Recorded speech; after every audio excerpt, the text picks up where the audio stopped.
జ్ఞానం మీ భవిష్యత్తును నిర్మిస్తుంది. డిజిటల్ ప్రపంచంలో మీ విజయానికి మార్గదర్శి. ఇక్కడ మీరు నేర్చుకుంటారు, ఎదుగుతారు. Digital path with Ajay. Learn and grow and move forward. అసలు మనల్ని మనం ఎలా తయారు చేసుకుంటాం? మన శరీరాన్ని, మన ఆలోచనల్ని నడిపించే శక్తేంటి? ఆశ్చర్యంగా అనిపించొచ్చుగాని సమాధానం మన ఆహారంలోనే ఉంది. అవును, ఈరోజు మనం మన ఆరోగ్యం గురించి వేదాలు చెప్పిన ఒక లోతైన రహస్యాన్ని తెలుసుకోబోతున్నాం. ఈ విశ్లేషణలో ఆహారం కేవలం ఆకలి తీర్చేది కాదు, మనల్ని సృష్టించేదని అర్థం చేసుకుందాం. అన్నమే బ్రహ్మం.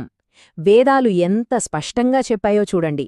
అంటే ఆహారమే పరమాత్మ, ఆహారమే సృష్టికర్త అని అర్థం. ఈ ఒక్క వాక్యంలోనే విశ్వరహస్యం మొత్తం దాగి ఉంది.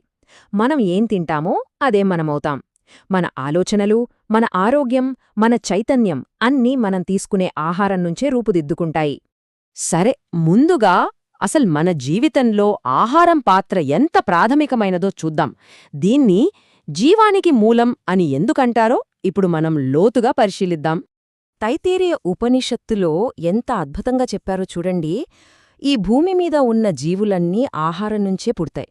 బతికున్నంతకాలం ఆహారంతోనే జీవిస్తాయి.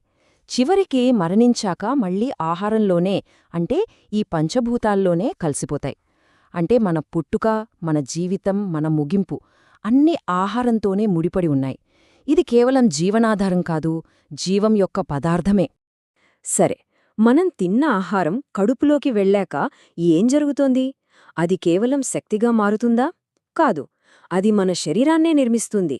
ప్రాచీన విజ్ఞానం ప్రకారం ఈ అద్భుతమైన పరివర్తన ఎలా జరుగుతుందో ఇప్పుడు చూద్దాం. ఇక్కడే ఆయుర్వేదం ధాతువులు అనే ఒక అద్భుతమైన కాన్సెప్ట్ గురించి మాట్లాడుతోంది.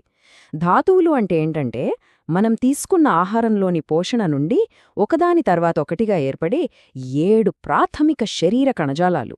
ఇవే మన భౌతిక శరీరానికి మూలస్తంభాలు లాంటివన్నమాట. చూడండి, మనం తిన్న ఆహారం ఎంత అద్భుతమైన ప్రయాణం చేస్తుందో. మొట్టమొదట అది రసంగా మారుతుంది, అంటే మన ప్లాజ్మా అన్నమాట. దాన్నించి రక్తం తయారవుతుంది. ఆ తర్వాత మాంసం, అంటే కండరాలు. దాని నుండి మేధ, అంటే కొవ్వు. ఆ తర్వాత అస్థి, అంటే ఎముకలు. దాని నుండి మజ్జ, అంటే ఎముకల మూలుగా. ఇక చిట్ట చివరిది 7వది శుక్రం, అంటే పునరుత్పత్తి కణజాలం. ఈ 7 ధాతువులు ఒకదానిపై ఒకటి ఆధారపడి ఒక క్రమంలో ఏర్పడతాయి. ఇక్కడ మనం గుర్తుపెట్టుకోవాల్సిన అసలైన విషయం ఏంటంటే, మనం తీసుకునే ఆహారం బలహీనంగా, సారం లేకుండా ఉంటే ఈ ధాతువులు కూడా బలహీనపడతాయి. అందుకే ఆరోగ్యానికి కీలకం బలమైన జీర్ణాగ్ని. మన జీర్ణశక్తి బలంగా ఉంటేనే ఆహారంలోని సారాన్ని గ్రహించి ఈ ధాతువులన్నింటినీ బలంగా తయారుచేయగలదు. సరే, ఇదంతా శరీరం గురించి. మరి మన మనస్సు సంగతేంటి? మన ఆలోచనల సంగతేంటి? ఆహారం మన మానసిక, భావోద్వేగ స్థితులను కూడా ప్రభావితం చేస్తుందా? ఎలా? దీనికి కూడా మన పూర్వీకులు ఒక అద్భుతమైన సమాధానమిచ్చారు. వాళ్లు ఆహారాన్ని కేవలం పోషకాల పరంగానే కాదు, దాని గుణాల ఆధారంగా, దాని శక్తివంతమైన ప్రభావం ఆధారంగా వర్గీకరించారు. అవే ఈ 3 గుణాలు: ప్రశాంతతను, స్పష్టతను ఇచ్చే సాత్విక ఆహారం; కోపం, ఆందోళన, చంచలత్వాన్ని పెంచే రాజసిక ఆహారం; ఇక బద్ధకం, అలసట, వ్యాధులకు దారితీసే తామసిక ఆహారం. సరే, ఇప్పుడు ఒకసారి ఆ పాతకాలపు విజ్ఞానాన్ని, ఇప్పటి మన అలవాట్లను పక్కపక్కన పెట్టి చూద్దాం. ఈ రెండింటి మధ్య ఉన్న వ్యత్యాసం మన ఆరోగ్య కథను ఎలా మలుపు తిప్పిందో పరిశీలిద్దాం. ఇది చూడండి, ఎంత అద్భుతంగా ఉందో! మన పూర్వీకులు తమ ఆహారాన్ని ఏకంగా గ్రహశక్తులతో అనుసంధానం చేశారు. సోమవారం చంద్రుడికి పాలు, అన్నం, మంగళవారం కుజుడికి ఎర్రకందిపప్పు, ఇలా ప్రతిరోజూ ఆ గ్రహశక్తికి అనుగుణంగా ఆహారం తీసుకుంటూ శరీరాన్ని ఈ విశ్వంతో సమతుల్యం చేసుకునేవారు. ఈ పట్టిక చూస్తేనే మనకు తేడా కొట్టొచ్చినట్టు కనిపిస్తుంది.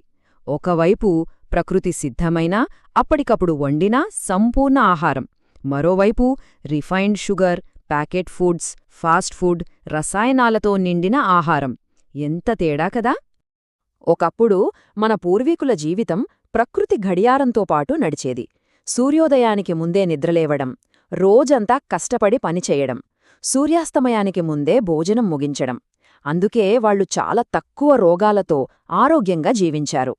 మరి ఇప్పుడు మన పరిస్థితేంటి? దానికి పూర్తి రివర్స్.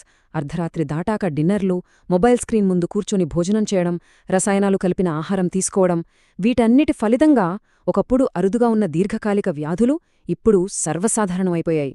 ఆ జీవనశైలి మార్పుల ఫలితమే ఇదే. చూడండి, డయాబెటిస్, థైరాయిడ్ సమస్యలు, ఫ్యాటీ లివర్ లాంటి జీవనశైలి వ్యాధులు ఇప్పుడు ఎంత సాధారణమైపోయాయా? ఈ చార్ట్ స్పష్టంగా చూపిస్తోంది. ఇవన్నీ ఒకప్పుడు ఎక్కడో ఒకరికి ఉండేవి. అయితే అంతా అయిపోయిందా? లేనేలేదు. ఈ ప్రాచీన విజ్ఞానం మనకి మళ్లీ ఆరోగ్య మార్గాన్ని చూపిస్తుంది. వేద సత్యాలు మరియు ఆధునిక విజ్ఞానం ఒకే విషయాన్ని ఎలా ధృవీకరిస్తున్నాయో ఇప్పుడు చూద్దాం. ఆయుర్వేదం ప్రకారం రోగం ఎలా మొదలవుతుందో తెలుసా? మన జీర్ణాగ్ని అంటే జీర్ణశక్తి బలహీనపడినప్పుడు మనం తిన్న ఆహారం సరిగా జీర్ణం కాదు. అప్పుడు ఆమం అనే ఒక విషపదార్థం ఏర్పడుతుంది. ఈ ఆమం నెమ్మదిగా రక్తంలో కలిసి శరీరంలో ఎక్కడ బలహీనంగా ఉంటే అక్కడ పేరుకుపోయి వ్యాధిని మొదలుపెడుతుంది. ఇదే విషయాన్ని ఆధునిక విజ్ఞానం మరో కోణంలో చెప్తోంది. రిఫైన్డ్ షుగర్, ప్రాసెస్డ్ ఫుడ్స్ ఎక్కువగా తినడం వల్ల ఇన్సులిన్ రెసిస్టెన్స్ వస్తుందని, అదే డయాబెటీస్, గుండె జబ్బులు లాంటి ఎన్నో దీర్ఘకాలిక వ్యాధులకు మూల కారణమని నిర్ధారించింది. పేర్లు వేరైనా రెండు శాస్త్రాలు చెప్పేది ఒక్కటే: సమస్య మూలం మనం తినే ఆహారంలో, మన జీర్ణ వ్యవస్థలోనే ఉంది. అందుకే అంటారు, వేదం ఎప్పుడో చెప్పింది, విజ్ఞానశాస్త్రం ఇప్పుడు నిర్ధారించింది అని.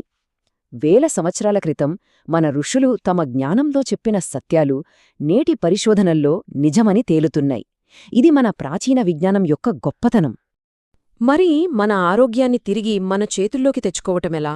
అదేం పెద్ద కష్టమైన పని కాదు. కొన్ని చాలా సులభమైన మార్పులు చాలు. స్థానికంగా ఆయా కాలాల్లో దొరికే ఆహారాన్ని తినడం, రాత్రి భోజనం 8 గంటలలోపు ముగించటం, భోజనం చేసేటప్పుడు ఫోన్లు, టీవీలు పక్కన పెట్టి ఆహారం మీద దృష్టి పెట్టటం, ప్రతిరోజూ కనీసం 30 నిమిషాలు నడవటం. అంతే. చివరగా ఒక్క విషయం మాత్రం ఎప్పుడూ గుర్తుంచుకోవాలి: రోగం ఆస్పత్రిలో మొదలవదు, అది మన వంటగదిలోనే మొదలవుతుంది. మన ఆరోగ్యం మీద మనకు ఎంత అధికారం ఉందో ఈ వాక్యం మనకు గుర్తుచేస్తుంది. మనం తినే ప్రతి ముద్ద మన ఆరోగ్యానికి పునాదిరాయి కావచ్చు, లేదా సమాధిరాయి కూడా కావచ్చు. ఎంపిక పూర్తిగా మన చేతుల్లోనే ఉంది.